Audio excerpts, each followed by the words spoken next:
It was a normal morning when I heard about the disappearance. At first, it seemed like any other news story, the kind you scroll past while sipping your coffee. But then, something about it caught my attention. It wasn't the victim's face that haunted me. It was the unsettling possibility of how they disappeared. Because, in the end, no one ever really knows what happened. Every year, people vanish. Some are found, some aren't. But there are certain disappearances that refuse to be explained away. What makes a person suddenly disappear without a trace? And how does it feel to know that you've been so close to the edge of death and somehow you escaped? This is a journey into the depths of the unknown, the chilling stories of those who vanished, their loved ones left with haunting questions, and the lingering terror that perhaps they weren't the only ones. I'm just like you, or at least I used to think I was. A few months ago, I had an ordinary life. I went to work, had a few drinks with friends now and then, and spent weekends doing typical things. But it was during one of those casual nights out that I heard something that would change everything. A local news story. A man, Jason Carmichael, had gone missing. His wife was frantic. Police were on the case, searching the woods near his home, but no trace of him had been found. As I listened to the details, a shiver ran down my spine. The thing was, Jason wasn't the first. The more I dug, the more I realized something strange. These disappearances weren't random. They were connected. The victims were always in the wrong place at the wrong time. Sometimes it felt like something had been waiting for them. Something darker. I wanted to forget about Jason Carmichael. I really did. But for some reason, I couldn't. I couldn't stop thinking about what happened to him. The more I heard, the more I couldn't ignore the oddities surrounding his disappearance. What really happened to him? Why was there no trace of him? Not a single sign that he'd struggled. No blood, no fingerprints, just gone. What terrified me most was that no one seemed to have any answers. His wife, she had been the last to see him. The police didn't suspect foul play, but they also couldn't rule it out. How does a grown man vanish into thin air? No ransom calls, no signs of a fight.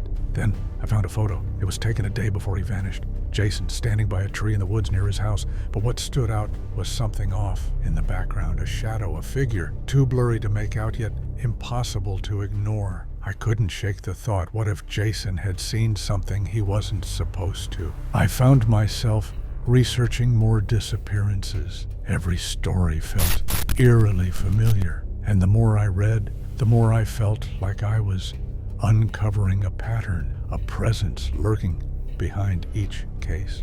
These weren't just ordinary vanishings. They were near-death experiences in themselves.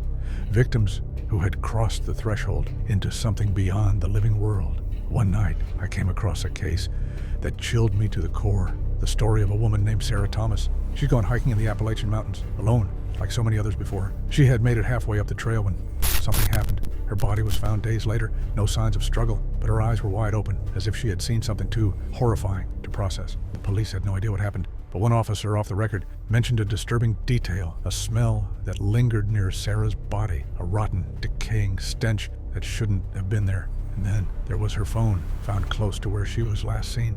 The screen showed a message that sent chills down my spine. Don't look back. I couldn't stop myself. I had to know more.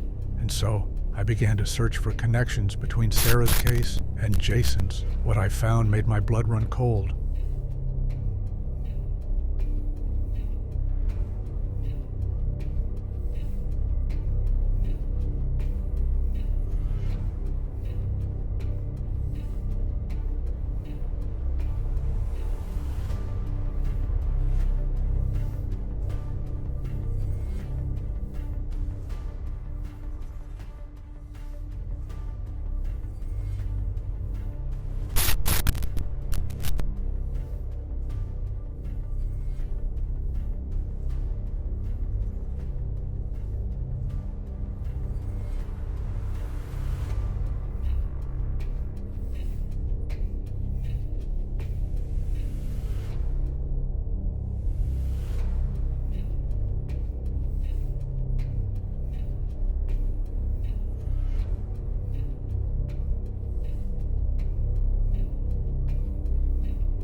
found made my